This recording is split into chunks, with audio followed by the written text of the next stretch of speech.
Жаздың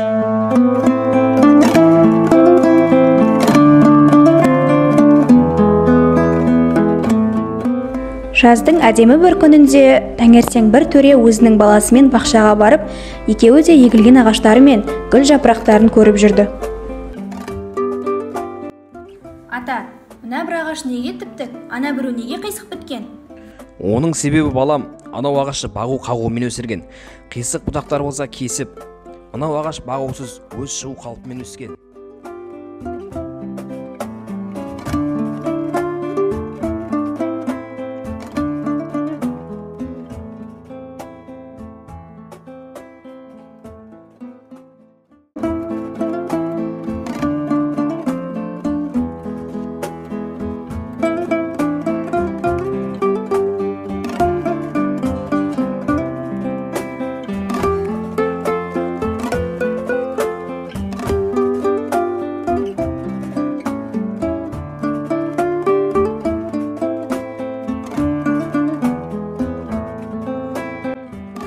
Қолдарыңды жайыңдар, бата берейін.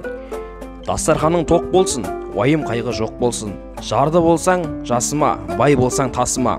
Бақ дәулет берсін басыңа, ғұмыр берсін жасыңа. Бәле жала жын шайтан жоламасын қасыңа.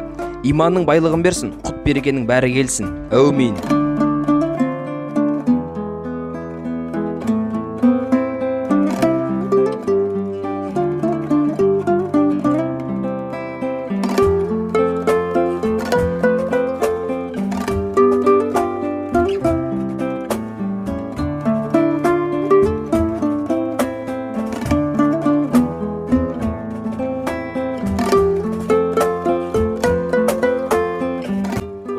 Ата, бағып қағуда көп мағына бар екен ғой. Бағу қағуда көп мағына барында шек жоқ, шырағым. Мұнан сен де өзіңе үлгі ала аласың. Сен жас ағашсың, саған да күтім керек. Мен сенің қатестерін түсеп, пайдалы іске өтсем, сен менің айтқанымды ұғып, орнына келтірсең, жақсы түзу кісі болып өсерсің. Бағусыз бетімен кетсең, сен де мынау қисық біткен ағашта қисық өсерсің. Адамның жақсылыққа ұмтылуы, ақиқатқа жүгінуі оның болмысының ішкі жан дүниесінде 5 құндылықтың бар екенін дәлел емес пе? Егер осы құндылықтарды ағашқа теңеп көрсек, ағаштың тамыры мәңгілік құндылықтар, оны ақиқатқа теңейміз. Ағашқа құятын суды сүйіспеншілік деп алайық. Егер мәңгілік құндылықтарды, ақиқатты сүйіспеншілікпен түсінсек, суарсақ, әрқашан әрекетіміз дұрыс болады. Ағаштың діңі түсу өседі. Әрекетіміз дұрыс болса, ішімізде тыныштық орнайды, ал ағаш бүршік жарады. Ішімізде тыныштық орнаса, біз ешқашан қиянат жасамаймыз, тіпті ойламаймыз да. Яғни ағаш өз жемісін береді. Ақиқат, сүйіспеншілік, дұрыс әрекет, ішкі тыныштық, қиянат жасамау – бұл мәңгілік 5 құндылық. Адамның ұлтына, нәсіліне, ортасына, дініне қарамайтын, уақытпен өзгермейтін құбылыс. Осыларды ұға жүріңдер, балалар.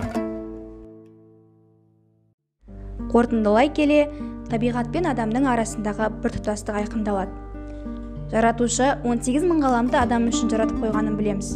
Оның 6 мыңы тау, тастар мен су, 6 мыңы өсімдіктер, 6 мыңы жануарлар. Ендеше осының барлығының жиынтығы бізді қоршаған табиғат. Ал осы табиғатты аялау өз қолымызда, яғни мына біздің адамзаттың борышы.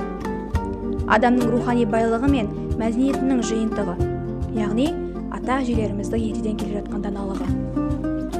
Бүгінгі таңда рухани білім әлемге ауадай қажет. Сондықтан әр адамның ақыл ойын жаңғыртып, санасын өзгерту керек. Сонда әлем де жаңарып өзгереді. Адамзаттың табиғатсыз күні жоқ. Табиғаттың мұнай туға тілі жоқ. Адам табиғаттың әрбір бөлшегінен құндылық алады. Мысал үшін, Әбіш Кекілбаев атамыз қазақ даласының әрбір тасы қағбам, әрбір бұтағы сәждем деумен табиғатты әрбір тасында мен мән беріп көрсеткенін айтқан. Ендеше сол бір даналықты біз де сақтап, табиғатымызды аялап жүрейік.